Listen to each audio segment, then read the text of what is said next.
السلام علیکم ورحمۃ اللہ وبرکاتہ۔ اردو زبان و ادب کی تاریخ کی 2 کلاس ہو چکی ہے۔ آج یہ تیسرا باب شروع کرنے جا رہے ہیں۔ چلیے شروع کرتے ہیں۔ بسم اللہ الرحمن الرحیم۔ شمالی ہند میں اردو شاعری کا ابتدائی دور۔ شمالی ہند میں اردو شاعری کا ابتدائی دور۔ ہم صرف ریڈنگ کرتے ہوئے چلیں گے، پھر اس کے بعد جو دوبارہ یہ کریں گے اس میں پوائنٹ وائز کلاس لیں گے۔ چلیے، اردو کا آغاز و ارتقاء مختلف مقامات پر مختلف ناموں سے ہوا۔ دہلی، پنجاب، سندھ اور دکن ہر جگہ کی اپنی تاریخی روایات ہیں۔ مختلف ادوار میں یہ زبان ہندوی، ہندی، دکنی، ریختہ، اردو معلیٰ وغیرہ ناموں سے موسوم ہوئی۔ مختلف ادوار میں مختلف دور میں یہ زبان ہندوی، ہندی، دکنی، ریختہ، اردو معلیٰ وغیرہ ناموں سے موسوم ہوئی۔ یہ تمام اردو کے نام ہیں۔ ہماری زبان کی تاریخ کا اہم واقعہ یہ ہے کہ شمالی ہند ہی اس کا نقطۂ آغاز بھی ہے اور نقطۂ عروج بھی۔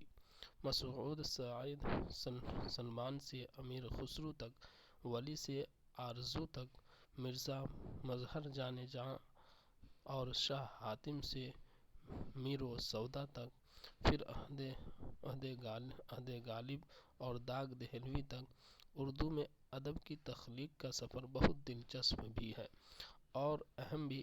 اس ذیل میں شمالی ہند، بالخصوص دہلی میں اردو ادب کے آغاز سے عہد میر تک مختلف اسالیب و اصناف کے بتدریج ارتقاء کی خاص اہمیت ہے۔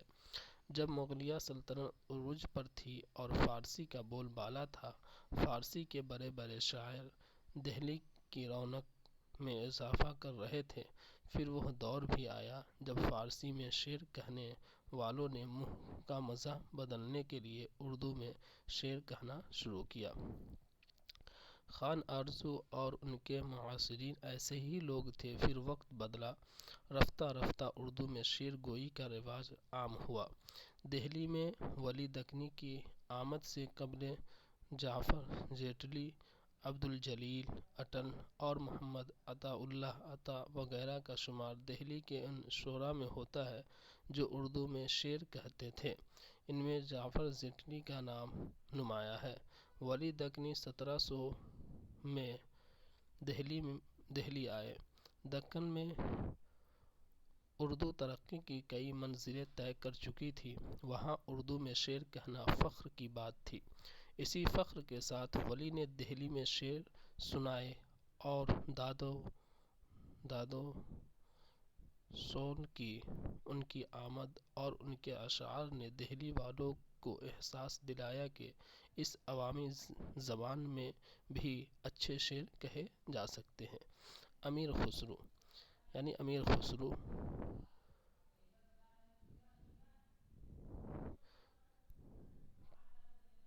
1208 سے 1325 1208 یا 9 سے 1325۔ ان کا نام ابوالحسن تھا۔ ان کی پیدائش ایٹا، کاشی نگر ضلع کے قصبے پٹیالی میں ہوئی۔ ان کے والد کا نام امیر سیف الدین تھا۔ خسرو کی کم سنی ہی میں والد کا سایہ سر سے اٹھ گیا۔ والد کے بعد خسرو کی پرورش ان کے نانا عماد الملک نے کی، جو بادشاہ بلبن کے عہد حکومت میں ایک اہم عہدے پر فائز تھے۔ اس طرح ابتدائے عمر ہی سے خسرو کا تعلق شاہی دربار سے ہو گیا۔ وہ دہلی کے 6 بادشاہوں سے وابستہ رہے۔ جلال الدین خلجی نے انہیں امیر کا خطاب دیا تھا۔ خسرو نے کئی جنگی مہمات میں بھی حصہ لیے۔ غیاث الدین تغلق کے ساتھ وہ بنگال کی مہم میں تھے کہ اپنے مرشد حضرت نظام الدین اولیاء کی وفات کی خبر سنی۔ اس خبر سے وہ بہت غمزدہ ہوئے اور کچھ عرصے بعد ہی ان کی وفات ہو گئی۔ خسرو فارسی کے اعلیٰ پایے کے شاعر ہونے کے ساتھ ساتھ فن موسیقی میں بھی ماہر تھے۔ ان سے متعدد تصانیف یادگار ہیں۔ خسرو نے اپنے دیوان گرۃ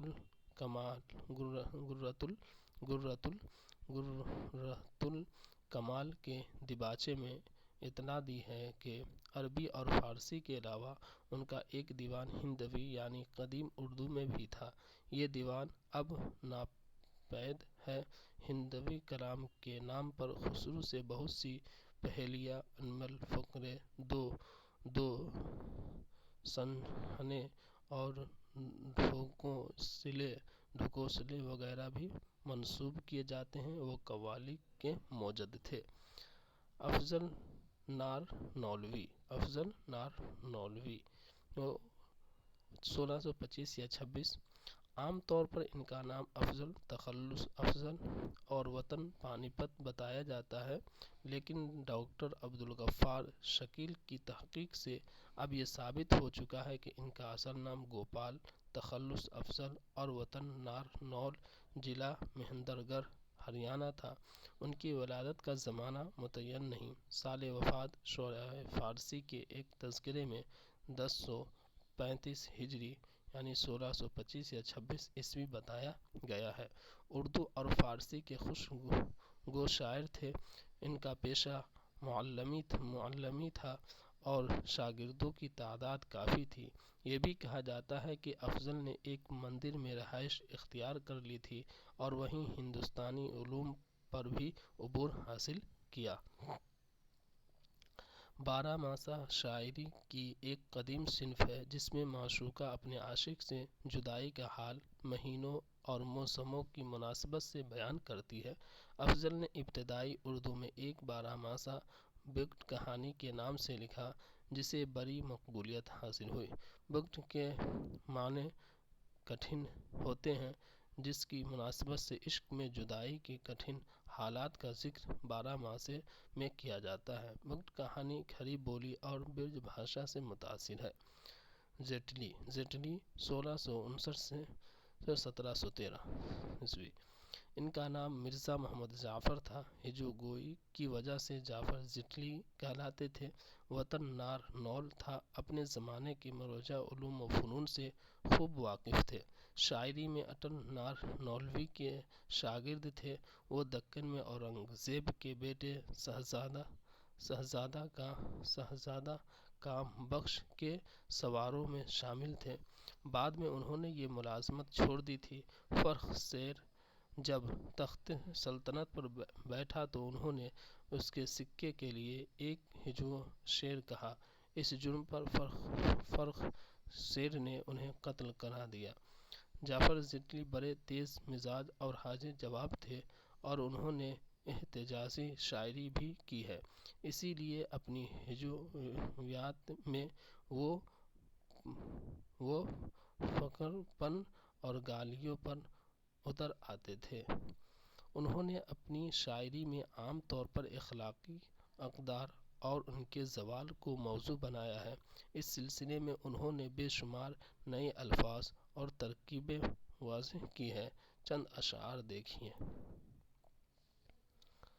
محمد پار اتارن ہار سب کا، محمد پار اتارن ہار سب کا، محمد سرور و سالار سب کا، محمد سرور و سالار سب کا، بیا جعفر تو کل پر قدم رکھ، بیا جعفر تو کل پر قدم رکھ، خدا کی یاد دل میں دم بدم رکھ، خدا کی یاد دل میں دم بدم رکھ، سکہ زد بر گندم و موٹھ و مٹر، سکہ زد بر گندم و موٹھ و مٹر، بادشاہ تسمہ کش فرخ سیر۔ ایہام گوئی کا دور۔ شمالی ہند میں اردو شاعری کا پہلا دور محمد شاہی عہد سے تعلق رکھتا ہے۔ اس دور کی تہذیبی زندگی پر تکلف اور تصنع کا رجحان غالب تھا۔ مجلس آرائی اور خارجی شان و شوکت اس عہدے کی پہچان بن گئی۔ ظاہری چمک دمک نے حقائق کو دھندلا دیا۔ شاعری میں سادگی اور بے تکلفی کی جگہ لفظی صناعی نے لے لی تھی۔ ذو معنی الفاظ کے استعمال نے حقیقی جذبوں کو پیچھے ڈھکیل دیا تھا۔ نتیجے کے طور پر اس دور میں ایہام گوئی کو کافی مقبولیت حاصل ہوئی۔ ایہام شاعری میں ایسے ذو معنی الفاظ کے استعمال سے عبارت ہے جن کے ایک معنی قریب کے ہوں اور دوسرے بعید کے۔ اس طرح معنوی فریب دے کر شعر کو دلکش بنانے کا یہ ایک انداز تھا۔ صنعت ایہام کے اس چلن نے شاعری میں فن کی صورت اختیار کر لی۔ کہا جاتا ہے کہ شمالی ہند کے اس دور کے ایہام گو شعراء نے یہ اثر ولی سے اخذ کیا تھا، لیکن یہ بھی ایک حقیقت ہے کہ صرف ولی ہی کے کلام میں صنعت ایہام کی مثالیں نہیں ملتی، ان کے پیش رو صائب اور بیدل جیسے فارسی شعراء نے بھی ایہام سے مضمون آفرینی کا کام لیا تھا۔ سنسکرت شاعری اور برج بھاشا کے دوہوں میں صنعت ایہام کا استعمال خاص التزام کے ساتھ کیا جاتا رہا ہے، جس کے اثرات دکنی شعراء کے یہاں بھی ملتے ہیں۔ یہ وہ پس منظر ہے جس نے شعوری یا غیر شعوری طور پر اس دور کے شعراء کو متاثر کیا، جس کے نتیجے میں ایہام گوئی کو فروغ حاصل ہوا۔ آبرو 1683 یا 85 سے 1733 عیسوی۔ ان کا نام نجم الدین اور عرف شاہ مبارک تھا۔ گوالیار کے مشہور صوفی خاندان سے تعلق رکھتے تھے۔ مزاجاً وہ ایک صوفی مشن انسان تھے۔ گوالیار سے ہجرت کر کے دہلی میں سکونت اختیار کر لی تھی، وہیں ان کا انتقال ہوا۔ شمالی ہند کے دور اول کے شعراء میں ان کا ایک ممتاز مقام ہے۔ انہوں نے اپنی زندگی میں اپنا دیوان مرتب کر لیا تھا۔ اپنے دور کے عام رجحان کے مطابق آبرو کے کلام میں جا بجا ایہام کے اشعار ملتے ہیں، مگر اس کے علاوہ دوسری خوبیاں بھی موجود ہیں۔ دہلوی زبان کی سادگی اور ہندی آمیز لب و لہجے کے فطری اظہار نے ان کے اشعار کو پر اثر بنا دیا۔ آبرو نے آرائش معشوق کے نام سے ایک مختصر مثنوی بھی لکھی ہے۔ اس کے علاوہ سلام، مرثیے اور کئی نظمیں بھی ان سے یادگار ہیں۔ ان کے چند اشعار دیکھیے۔ چلتا ہے اب تلک تیرے مکھڑے پہ رشک سے، چلتا ہے اب تلک تیرے مکھڑے پہ رشک سے، ہر چند ہو گیا ہے چمن کا چراغ گل، ہر چند ہو گیا ہے چمن کا چراغ گل، پھرتے تھے دشت دشت دیوانے کدھر گئے، پھرتے تھے دشت دشت دیوانے کدھر گئے، وہ عاشقی کے ہائے زمانے کدھر گئے، وہ عاشقی کے ہائے زمانے کدھر گئے، ملنے کے شوق میں ہم گھر بار سب گنوایا، ملنے کے شوق میں ہم گھر بار سب گنوایا، مدت میں گھر ہمارے آیا تو گھر نہ پایا، مدت میں گھر ہمارے آیا تو گھر نہ پایا۔ آرزو 1687 سے یا 88 سے 1756 عیسوی۔ ان کا نام سراج الدین علی خاں تھا۔ آرزو کا شمار اپنے عہدے کے فارسی کے مشہور شعراء میں ہوتا ہے۔ ولی کے اثر سے انہوں نے بھی ریختہ میں شعر کہنا شروع کیا۔ آرزو دہلی میں اردو کی ادبی روایت کے پہلے دور کے سب سے اہم اور ممتاز شاعر ہیں۔ انہوں نے شمالی ہند کے شعراء کی پہلی نسل کے بہت سے ایسے شاعروں کی تربیت کی جو ریختہ میں شعر کہنے کی طرف مائل ہوئے۔ خان آرزو کے علم و فن، ذہانت، شیریں کلامی، حاضر جوابی اور حاضر دماغی کا ذکر بہت جگہ ملتا ہے۔ وہ شاعر، عالم اور لغت نویس بھی تھے۔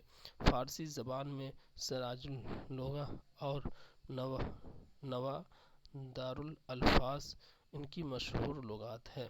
فارسی زبان میں سراج اللغہ اور نوادر الالفاظ ان کی مشہور لغات ہیں۔ ہر صبح آوتا ہے تیری برابری کو، ہر صبح آوتا ہے تیری برابری کو، کیا دن لگے ہیں دیکھو خورشید خاوری کو، کیا دن لگے ہیں دیکھو خورشید خاوری کو، داغ چھوٹا نہیں یہ کس کا لہو ہے قاتل، داغ چھوٹا نہیں یہ کس کا لہو ہے قاتل، ہاتھ بھی دکھ گئے دامن تیرا دھوتے دھوتے، ہاتھ بھی دکھ گئے دامن تیرا دھوتے دھوتے، اس زلف سیاہ فام کی کیا دھوم پڑی ہے، اس زلف سیاہ فام کی کیا دھوم پڑی ہے، آئینے کے گلشن میں گھٹا جھوم پڑی ہے، آئینے کے گلشن میں گھٹا جھوم پڑی ہے۔ مضمون 1689 سے 1734 یا 35 عیسوی۔ ان کا نام شرف الدین تھا۔ ان کا تعلق بابا فرید گنج شکر کے خاندان سے تھا۔ آگرے میں پیدا ہوئے، 9 عمری ہی میں دہلی میں سکونت اختیار کر لی۔ مضمون خان آرزو کے شاگرد تھے۔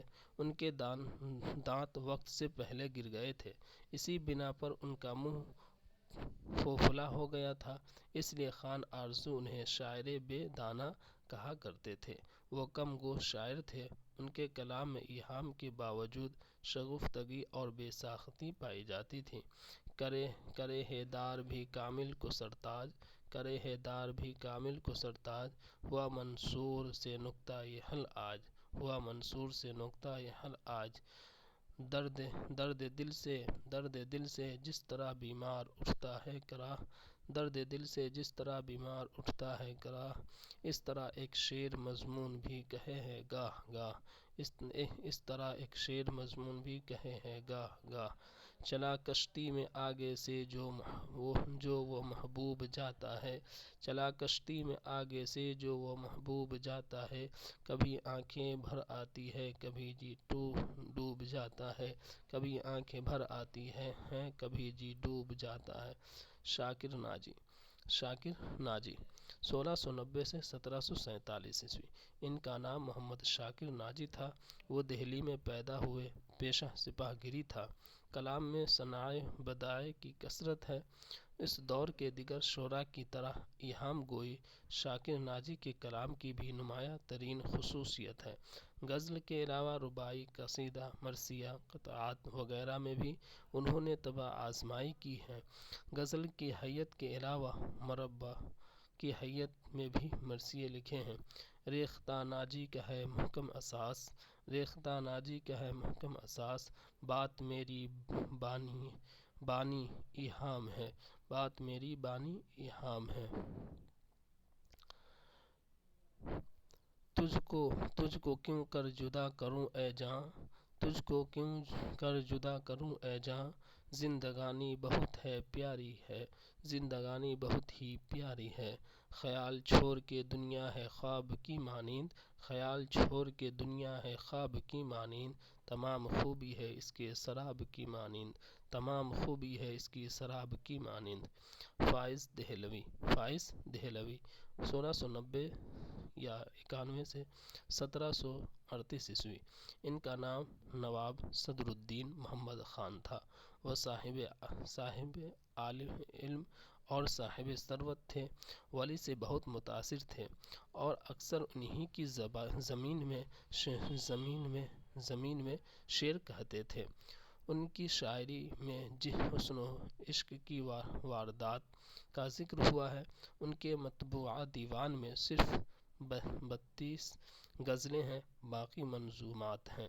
ان میں ہندوستانی عناصر پائے جاتے ہیں۔ سیدھی سادی زبان میں وہ جذبات و احساسات کی ترجمانی کرتے ہیں۔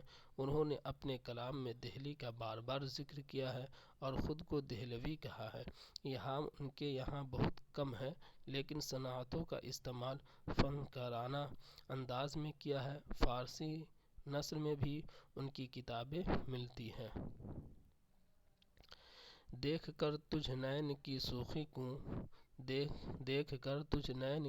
شوخی کو تھک کے صحرا نشیں غزال ہوا، تھک کے صحرا نشیں غزال ہوا، پل پل مٹک کے دیکھے ڈگ ڈگ چلے لٹک کے، پل پل مٹک کے دیکھے ڈگ ڈگ چلے لٹک کے، وہ شوخ جھیلا طناز ہے سراپا، وہ شوخ جھیلا طناز ہے سراپا، گمزہ نگہ تغافل ان کھیا سیاہ و چنچل،